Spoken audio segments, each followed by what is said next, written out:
Bem, um bom dia a todos. Muito rapidamente, só agradecendo o convite ao presidente do TRF5, Dr. Rosanley, e renovando todos os cumprimentos também ao caro Ademir Piccoli.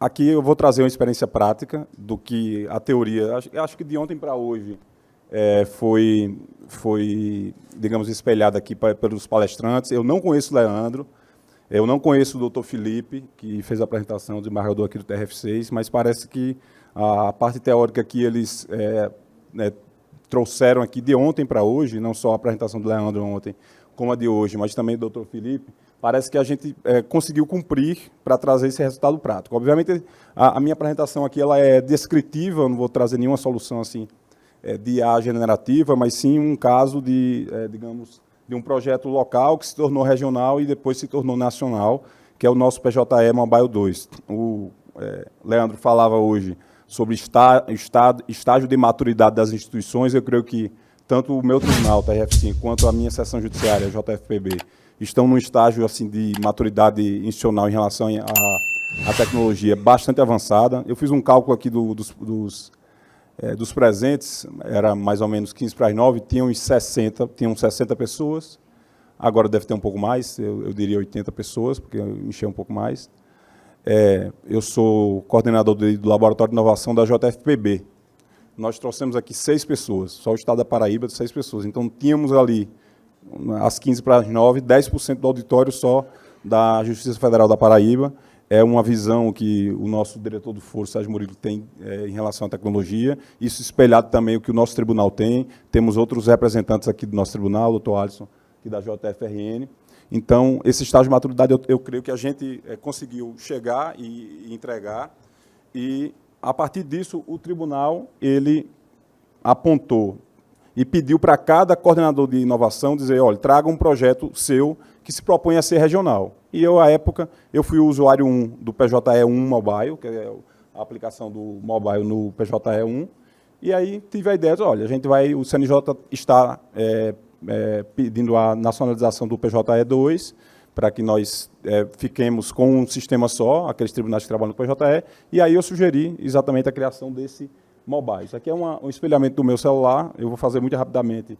Isso aqui é um manual, na verdade, que a gente tem de pareamento, ou seja, já para a instalação do aplicativo, né, para a utilização. Eu acho que ele é muito funcional e autoexplicativo. Sempre que eu passo para o colega, ainda que ele não entenda de tecnologia, eu acho que sempre a resposta tem sido muito boa. Aliás, é um propósito nosso de enxergar a tecnologia, o palestrante anterior estava falando, de forma também inclusiva, né? Inclusiva dentro do judiciário, porque há colegas que trabalham há 40 anos sem um uso de uma tecnologia mais específica. Se trouxermos aqui algo que não seja simples, algo que seja um pouco, que demande algum conhecimento tecnológico, obviamente será pouco inclusivo e pouco, digamos, sedutor para que o colega implemente essa solução. Então, o propósito do aplicativo é realmente ser simples. Eu vou tentar fazer uma apresentação ao vivo. Eu sempre digo e peço já a escusa em relação ao eventual travamento do sistema por assuntos, por esses bugs tecnológicos mesmo, e sempre cito o exemplo do iPhone 4 lá, que o Bill Gates fez a apresentação e na hora travou e ele simplesmente não conseguiu apresentar o iPhone porque não tinha Wi-Fi no ambiente. Não é o caso. Então, aqui, nós temos o aplicativo, ele é muito simples, ele entra em poucos segundos por Face ID, ele se propõe, obviamente, a fazer praticamente tudo o que o magistrado faz dentro do processo. O nosso próximo passo é replicar isso para os servidores. Então, o aplicativo é simples, você entra no aplicativo, ato magistrado, aqui eu já estou nos meus processos. Aqui, na Justiça Federal tem a segmentação juiz titular e substituto, aqui a lista de processos do titular, a lista de processos do substituto. Esses processos já estão analisados, eu analisei ontem, então, se eu validar sem lei aqui, não imaginem que eu assinei o processo sem lei. Na verdade, já estão lidos, Então, pronto, aqui é a minha base de processos que estão conclusos, tem 11 processos conclusos que a assessoria nos passou. Aqui eu entro dentro de um processo, ele teria, digamos,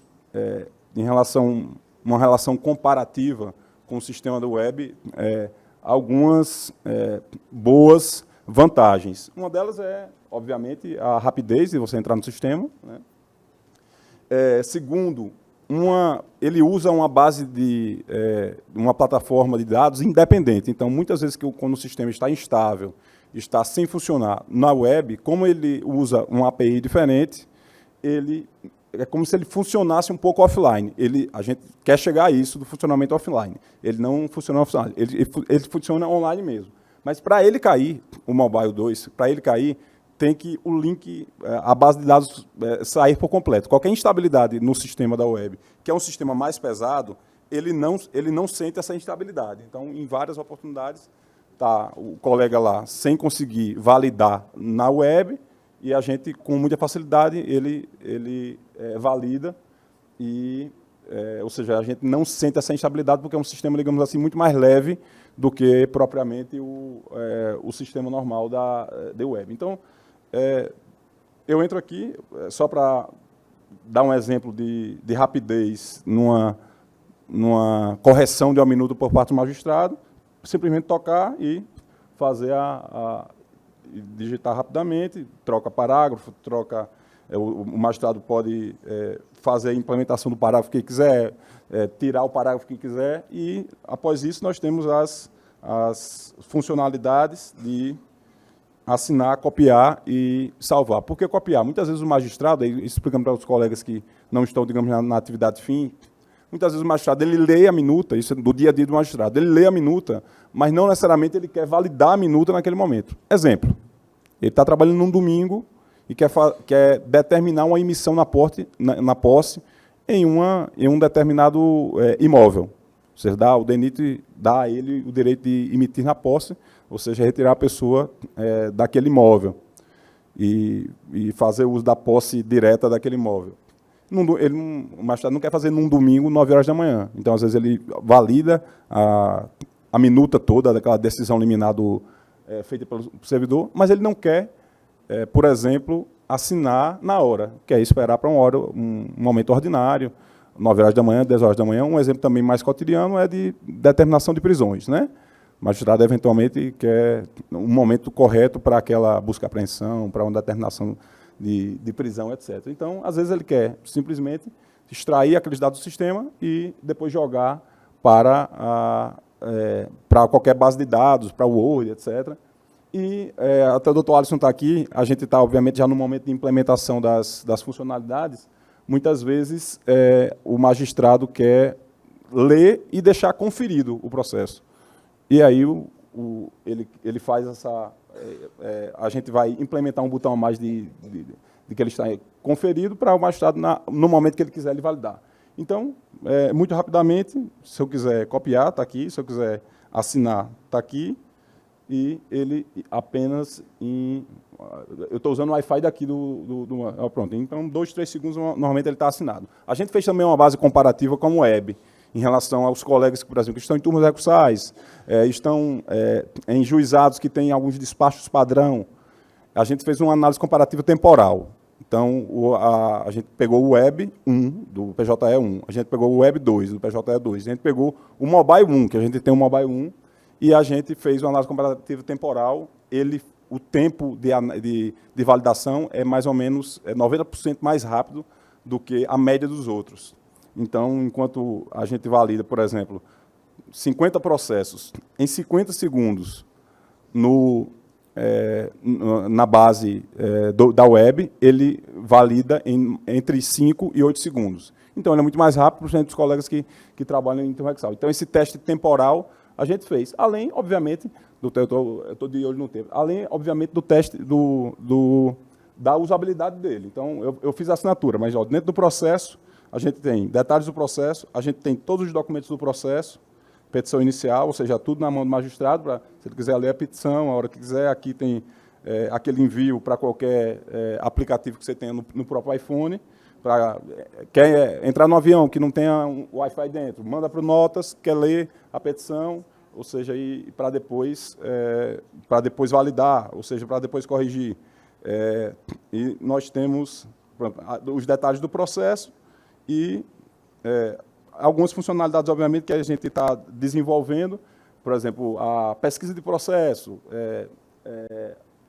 A gente tem uma pesquisa por áudio que a gente está ainda pensando se a gente deixa ela realmente funcional ou não. Talvez não precise, baste a pesquisa numérica mesmo. Esse projeto, só para deixar claro também a questão da coesão lá do tribunal, a gente fez o projeto juntamente com a residência da UFRN, à época Davi, que fez a apresentação aqui no começo, era o coordenador das residências de todas as seções judiciárias, e o tribunal pontuou, e aí isso está alinhado aí com o que disse o Pedro, com o que disse Leandro, com o que disse também o próprio Davi. O tribunal fez o seguinte: a gente não quer que você desenvolva um projeto que fique local, que a gente não possa replicar para toda a região. A gente está falando de Justiça Federal, nós temos 6 estados aqui no TRF5.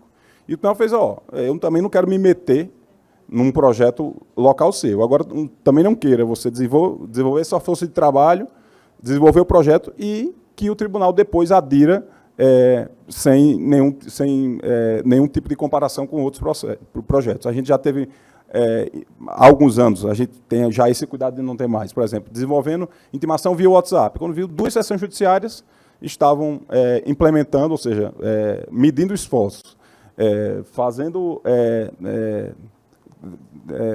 alocando toda a sua força de trabalho para desenvolver aquele projeto, quando 2 sessões judiciárias estavam fazendo o mesmo projeto. Aconteceu também isso no balcão virtual. O balcão virtual, 2 sessões judiciárias estavam fazendo. Então, a gente tem esse cuidado de, por exemplo, sinalizar aquele projeto para que o tribunal... A gente está começando esse projeto agora.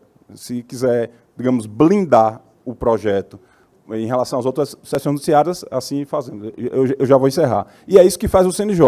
O CNJ também, no nosso projeto, a gente, assim que iniciou o projeto, a gente comunicou ao CNJ, de repente alguma outra sessão judiciária estaria fazendo o desenvolvimento do projeto, o próprio CNJ fazia o desenvolvimento do projeto. Se eu tivesse mais tempo, eu explicaria por que a gente não adotou o token do CNJ, é uma explicação um pouco mais técnica, mas, para resumir, a gente comunicou ao CNJ, o CNJ abriu o processo de nacionalização do nosso projeto, e depois de longa validação pela equipe de TI, pela equipe FIM também do CNJ, eles aderiram, foram ao tribunal e aderiram ao nosso projeto e disseram, olha, a gente tem interesse realmente em tornar o seu projeto nacional. E aí, há cerca de 1 mês e meio, nós já assinamos o projeto de nacionalização, eu, o ministro Barroso, o presidente do TRF5 à época, Fernando Braga, e o projeto, portanto, está nacionalizado. A gente tem 60 meses aí para frente para, digamos, implementar isso em todos os tribunais do Brasil, não só TRFs, mas sim também tribunais estaduais, que estejam no CNJ, ou estejam com o PJE em funcionamento, portanto, aderindo ao PJE 2 do CNJ. Então, é basicamente isso. Algum colega que queira saber mais, até de outra região mesmo, que possa querer, digamos, iniciar o projeto aí para a gente fazer a cooperação com o tribunal, pode falar comigo, ou no intervalo, então, através de contato mesmo pessoal, mas a gente vai, obviamente, fazer uma programação paulatina de instalação no Brasil todo. A gente tem aí 60 meses, é um projeto um pouco difícil de cumprir, mas, de todo jeito, é um projeto que a gente assumiu, e eu tenho certeza que a gente vai medir e implementar todos os esforços para isso. Bem, é basicamente isso. Muito obrigado.